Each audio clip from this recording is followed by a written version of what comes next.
हो गए मोस्टली। ये मैंने 80,000 किलोमीटर चला दी 2 साल में। आज अच्छा, तक कोई इश्यू नहीं आया मेरे को कोई इस इशू गाड़ी नहीं में। आया। कहीं पे भी, जैसे अपन ने अभी थोड़ी देर पहले भी यहाँ पे ऊपर चढ़ाई गाड़ी। तो ओवरऑल सर मुझे बताइए, आज के टाइम पे थार 3 डोर कोई लेना चाहता है ना, और स्पेशली रियल व्हील ड्राइव लेना चाहिए या कोई भी लेना चाहे, तो उसको लेनी चाहिए नहीं लेनी चाहिए? ये दो सबसे बड़ी खामी लगती है आपको इस गाड़ी बस के ये अंदर? खामी यही है और कोई खामी नहीं है इस गाड़ी में। दोस्तों से एजेंसी में जैसे थोड़ी बहुत रिसर्च की थी तो उसमें ये था कि जिनके पास भी 4x4 कार है वो 4x4 गियर का यूज ही नहीं करते हैं। अच्छा। 4 डोर पे रॉक्स पे नहीं जाऊंगा क्योंकि रॉक्स एक तो मेरे को पर्सनली पसंद नहीं है डिजाइन के।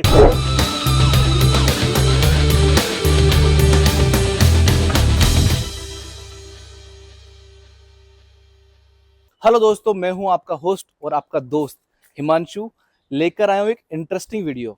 दोस्तों इस वीडियो में क्या खास है? दोस्तों इस वीडियो में हम लेके आए हैं ऑनरशिप एक्सपीरियंस, वो भी थार गाड़ी का, जो कि 3 डोर आती है। पर इसमें इंटरेस्टिंग क्या है? इसमें इंटरेस्टिंग ये है दोस्तों, आपने थार के 4x4 अवतार देखा होगा, पर एक वेरिएंट इसका ऐसा भी आता है जिसको लोग ज़्यादा जानते नहीं है। वो आता है RWD, यानी रियर व्हील ड्राइव। उसमें होता क्या है दोस्तों, 4x4 का ऑप्शन कंपनी की तरफ से आता ही नहीं है। मतलब गाड़ी सिर्फ 2 व्हील ड्राइव ही होती है, और वो भी पीछे वाले टायरों में पावर होता है। बट लोगों का एक सवाल रहता है कि यार हम थार लेंगे तो शायद हम 4x4 में ही बेस्ट एक्सपीरियंस ले सकते हैं। बट नहीं दोस्तों, 2 व्हील ड्राइव का भी बेस्ट एक्सपीरियंस होता है। इवन कुछ लोग तो 4x4 होने के बाद भी 4x4 का यूज ही नहीं करते। बट उनके दिमाग में सवाल होते होंगे कि यार 2 व्हील ड्राइव है तो थार का एक्सपीरियंस क्या रहता होगा, गाड़ी पावर कैसा देती होगी, हम उसको मिट्टी में चलाए या कैसी जगह पे चलाए, उसका क्या एक्सपीरियंस रहेगा। कई तरह के उनके दिमाग में सवाल रहता है। क्या हमको प्राइस डिफरेंस मिलेगा अगर हम RWD ले और 4x4 ले, तो उसमें हमको प्राइस डिफरेंस क्या मिलेगा? तो इसके लिए बेस्ट चीज होती है दोस्तों ऑनर का एक्सपीरियंस। जो गाड़ी को चला रहे हैं उनसे बेस्ट कोई नहीं बता सकता। तो ये दोस्तों, ये जो हमारे पास गाड़ी है, इनके ऑनर को इसको रखे हुए 2 साल हो चुके हैं। रियर व्हील ड्राइव है, 80,000 इस गाड़ी को चला चुके हैं। मैं आपको डैशबोर्ड में जाके दिखाऊंगा भी 80,000 चलाई हुई।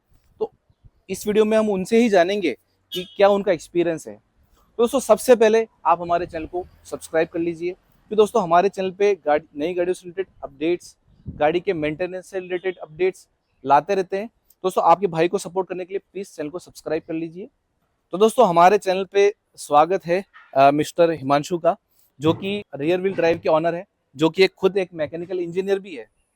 तो इनसे हम जानेंगे कि इस गाड़ी के साथ उनका क्या एक्सपीरियंस रहा है, ओवरऑल कितने में परचेस खरीदी थी, कब परचेस खरीदी थी, और क्या सोच के लिए। सबसे पहले तो थैंक यू हिमांशु भाई अपने चैनल पे इनवाइट करने के लिए। और मैं अपनी तरफ से ऑडियंस को बताना चाहूँगा कि आप अपने चैनल पे बहुत अच्छा काम कर रहे हो। Thank you sir. जो रियल पब्लिक को, रियल कस्टमर को जो रिव्यू चाहिए गाड़ी लेने से पहले, वो आप बता रहे हो। टेक्निकल चीज़ों के साथ साथ जो रियल पॉइंट ऑफ व्यू है कार लेने से पहले, वो आपके यूट्यूब चैनल पे देखने को मिलता है। और मैं चाहता हूँ कि आप ऐसा ही काम करते रहें और ऐसे ही वीडियो बनाते रहें ताकि लोगों की हेल्प हो सके। Thank you sir, thank you sir. अब तो सर क्या सोच के ली थी, और क्या प्राइस और कब ली थी, आप बताइए। देखो हिमांशु भाई, ये गाड़ी मैंने ली थी फरवरी 2023 में। इससे पहले मेरे पास थी i20। तो वो क्या है कि जहाँ पे मैं रहता हूँ या जहाँ पे मैं मोस्टली ड्राइव करता हूँ वो पूरा रूरल एरिया है। और वहाँ पे उसका इशू यही था, गाड़ी अच्छी थी, वो ग्राउंड क्लियरेंस की वजह से ली थी।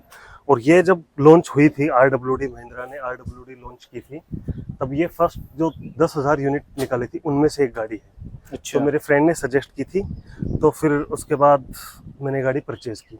ये उस टाइम पे मेरे को पड़ी थी ऑन रोड 12,65,000 67,000 के आसपास। तो 2023 में आपने ली थी। 2000 आप जहाँ रहते थे वहाँ पे काफी थोड़ा गांव का एरिया था, गाँव का तो वहाँ पे गाड़ी आपके i20 फंस जाती थी, तो आप सोच रहे थे थोड़ी हाई ग्राउंड क्लियरेंस वाली गाड़ी लेते हैं। थोड़ी हाई ग्राउंड क्लियरेंस वाली, और फिर ज्यादातर मेरे को ना अकेले को ट्रैवल जाना। करना रहता है mostly। अच्छा।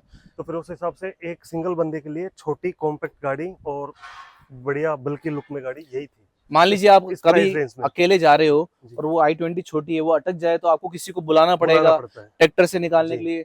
इस गाड़ी में ये है कि आप अकेले भी ड्राइव करोगे, कहीं अटक भी जाओगे तो इतना नहीं अटकोगे नहीं मोस्टली। अटके, ये मैंने 80,000 किलोमीटर चला दी 2 साल में। आज अच्छा, तक कोई इश्यू नहीं आया मेरे को इस कोई इशू गाड़ी नहीं में। आया। कहीं पे भी, जैसे अपन ने अभी थोड़ी देर पहले भी यहाँ पे ऊपर चढ़ाई गाड़ी, तो यहाँ पे भी कोई दिक्कत नहीं आई। अच्छा और तो ना मेरे को कोई ऐसा इशू फेस हुआ कि मेरे को 4x4 लेनी चाहिए थी अच्छा इसकी बजाय।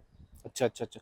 तो मतलब ओवरऑल ये थी कि 12% पड़ गई 2023 में, जो कि एक बहुत अच्छी प्राइस थी। अच्छी प्राइस और कुछ क्योंकि उस टाइम पे 4x4 जो लोग ले रहे थे उनको लगभग 15 के आसपास वो पड़ रही थी, क्योंकि ये रियल व्हील ड्राइव है, इसमें 4x4 का ऑप्शन नहीं आता। और आपने डिस्काउंट प्राइस में भी ली थी और आसानी से आपको मिल गई ये आसानी गाड़ी। से मिल गई थी। अच्छा एक बात और है, जिस टाइम पे मैंने ये ली थी उस टाइम पे ऑलमोस्ट सभी शोरूम पे 4x4 खड़ी थी, लेकिन उनको कोई ले नहीं रहा था, अच्छा। क्योंकि 4 से 5 लाख रुपए का डिफरेंस था। तो सब हम्म लोग यही परचेज कर रहे थे, यही हम्म सोच रहे थे कि हम यही हम्म परचेज करें। और मैंने भी मेरे दोस्तों से एजेंसी में जैसे थोड़ी बहुत रिसर्च की थी, तो उसमें ये था कि जिनके पास भी 4x4 कार है वो हम्म। 4x4 गियर का यूज ही नहीं करते हैं। अच्छा। मोस्टली साल में 2 बार 3 बार कहीं हिल साइड पे जा रहे हैं, तो वो भी जरूरत नहीं पड़ी। अब मैंने भी इसको पहाड़ों में, नैनीताल साइड में, मुक्तेश्वर उधर खूब चला ली, लेकिन कभी भी जरूरत नहीं पड़ी। तो ये मैंने कई लोगों से सुना है कि मतलब उनके पास 4x4 थार है, बट वो 4x4 का यूज़ नहीं करते हैं। यूज नहीं करते। वो मोस्टली उस गाड़ी को टू व्हील ड्राइव पे ही यूज़ करते हैं। तो ये बहुत अच्छी चीज़ है कि यार अगर आप गाड़ी लेना चाह रहे हैं, थार का एक्सपीरियंस लेना चाहते हैं, तो आपको लगता है कि आप 4x4 का ज़्यादा यूज़ नहीं करोगे, तो आप रियर व्हील ड्राइव ही लीजिए। क्योंकि ये गाड़ी जहाँ पे सर रहते हैं, निमराना के पास सर का गाँव है, वहाँ पे सर इसको मिट्टी कई जगह कंडीशन में चलाते सर को कोई इशू नहीं आता। तो फालतू के 2-4 लाख का जो गैप आ रहा है 4x4 के अंदर, वो क्यों देना। आप आराम से रियल व्हील ड्राइव को लेके चला सकते हैं। तो सर ओवरऑल आपको कभी ऐसा फील नहीं हुआ कि ये जो गाड़ी है 4x4 नहीं है, ये टू व्हील ड्राइव ही है, तो आपको कमी महसूस हुई कभी? मुझे तो कोई कमी महसूस नहीं होगी तक, क्योंकि मैंने ये डेली पर्पस के लिए ली थी। अच्छा। मैंने इसलिए नहीं ली थी कि मेरे को ट्रैकिंग के लिए जाना है, पहाड़ों के लिए जाना है, लेह लद्दाख साइड जाना है, उस पर्पस से मेरे को डेली पर्पस के लिए गाड़ी चाहिए थी। बट क्योंकि आपका घर गांव में भी है, गांव में भी तो आप है, वहां पे जाते हो, कई बार वहाँ आपकी पे भी गाड़ी कहीं जाता अटक जाए तो आपके दिमाग में ये ख्याल है कि वहां पे 4x4 यूज करके निकाल लूंगा, ऐसा कुछ हूँ। ऐसा कभी इशू आया ही नहीं, आया क्योंकि ही आज नहीं? तक अटकी नहीं गाड़ी कहीं भी, कभी नहीं कभी अटकी? नहीं अटकी। ना कोई पावर का इशू आया कि इसमें कम पावर है और 4x4 होती तो मैं निकाल लेता, कोई इशू नहीं है। अच्छा। बिल्कुल। तो ये तो बेस्ट चीज है कि अगर ये सेटिस्फाइड है रियर व्हील ड्राइव से, या मतलब इनको 4x4 की जरूरत ही नहीं है, तो मेरे को लगता है कि एक जो सिटी में रहने वाला आदमी है उसको तो बिल्कुल ही जरूरत नहीं 4x4 की। हाँ, वो एक अलग बात है कि वो एक एक्सपीरियंस करना चाहता है, 4-5 लाख रुपए एक्स्ट्रा देना चाहता है, तो एक अलग बात है। पर सर इसके अंदर माइलेज क्या निकाल रहे हो आप इस गाड़ी का? ये माइलेज निकाल देती है मार्केट में 13-14 की, हाईवे पे 15 की, 15.5 की, 14-15 की ऐसे। आप इसको नॉर्मल जगह पे 12-13 का निकाल लेते 14 हैं? का एवरेज निकाल देती है, 13-14 का। सिटी डेली में भी? रूटीन में सिटी में भी हाँ 13 का आसपास का निकाल देती है। बाकी ऐसे मैंने ना मतलब चेक भी नहीं किया, मतलब पर्टिकुलर उस तरीके से। पर हाँ मैं इसलिए सेटिस्फाइड हूँ क्योंकि मेरे पास पेट्रोल में थी i20, तो वो मेरे को कॉस्टली पड़ती थी, तो क्योंकि दोस्तों मैं आपको बता दूं, ये जो गाड़ी आपके सामने खड़ी है, ये टू व्हील ड्राइव है, यानी कि पीछे की तरफ इसमें पावर है। ये जो रियल व्हील ड्राइव डीजल के अंदर आपके सामने खड़ी है, और इसके अंदर ये 1500 सीसी के अंदर इंजन इसका आता है। और इसका जो टॉर्क है 300 एनएम का टॉर्क है, और 115 बीएचपी के आसपास इसका पावर है। तो काफ़ी अच्छा है, ऑप्शंस है। जो मेनली 4x4 आती है वो 2000 सीसी से ऊपर की आती है, तो सर भी अच्छा खासा माइलेज इसमें निकाल रहे हैं। पर क्योंकि ये डीजल गाड़ी है और BS6 है, सबसे ज़्यादा इशू BS6 के अंदर आपको देखने को मिल रहा होगा DPF का, जो लोगों को सबसे ज़्यादा आज के टाइम पे परेशान कर रखा है, BS6 गाड़ी लेने से पहले सोच रहे हैं। तो सर मुझे ये बताइए कि ये इसमें आपको DPF का इशू आया क्या? नहीं ऐसा कोई इशू नहीं है। इसमें एक ऑप्शन आ जाता है कि अभी आपकी गाड़ी रीजन मांग रही है, तो उसमें 5 से 7 मिनट के लिए वो इसके अंदर ही ऑटो ऑप्शन है, उसको आप सेट करके छोड़ दो, वो 5 से 7 मिनट में सॉल्व हो जाता है। फिर भी लोगों को इशू आता है। दूसरी जो डीजल गाड़ियां आ रही है BS6 के अंदर, क्योंकि ये बीमारी शुरू हुई है BS6 आने के बाद से ही, बट वो जो आप बोल रहे हो वो लगभग हर गाड़ी में ऑप्शन आता है। हर गाड़ी में बट फिर भी आप ये ओवरऑल कह रहे हो कि DPF का इशू कभी नहीं आया, 80,000 चला दी फिर भी। देखो ऐसा है, और गाड़ियों का तो पता नहीं, और इसका भी नहीं पता कि इसमें लोगों को हो सकता है, बाकी लोगों को इस वेरिएंट में आ रहा हो। मुझे तो कोई इशू आया नहीं, क्योंकि इसमें ऑटोमेटिक पहले ही ऑप्शन आ जाता है। तो आप गाड़ी साइड पे लगाओ या हाईवे पे ले जाओ, 60 की स्पीड पे कंटिन्यूस चलाओ, वो 5 से 7 मिनट में ठीक हो जाएगा। ठीक हो जाएगा। या इसको साइड में लगाओ, उसको सेट करो, ये ऑटोमेटिक ठीक बट कर देगा कभी 5 इतना से। मेजर परेशान नहीं हुआ? कोई परेशानी नहीं आज तक। मैंने भी कई थार ड्राइवर से पूछा जो ये 3 डोर वाली थार रख रहे हैं, कि आप लोगों को इसके अंदर DPF का इशू आया? तो मोस्टली लोगों से मेरे को यही सुनने को मिला कि वो कभी भी DPF का इशू नहीं फेस कर रहे। जो अदर डीजल गाड़ियां है BS6 के अंदर 2000 सीसी के आसपास आती है, वो लोग जरूर दुखी है कि हाँ DPF का इशू आ रहा है, परेशान है, पर सर से भी जानने को ये मिल रहा है कि थार के अंदर पता नहीं क्या है, 3 डोर के अंदर, कि इन लोगों को डीपीएफ से दुखी नहीं होना पड़ रहा। हो सकता है कि इसका इंजन की वजह से ऐसा हो, बट ये है कि सर परेशान नहीं हो रहे। तो मुझे ये बताइए सर, क्योंकि ये 2 व्हील ड्राइव ही है, तो आपका ओवरऑल, आप गांव में भी चला रहे हैं, शहर में भी चला रहे हैं, गाड़ी की हैंडलिंग कैसी है?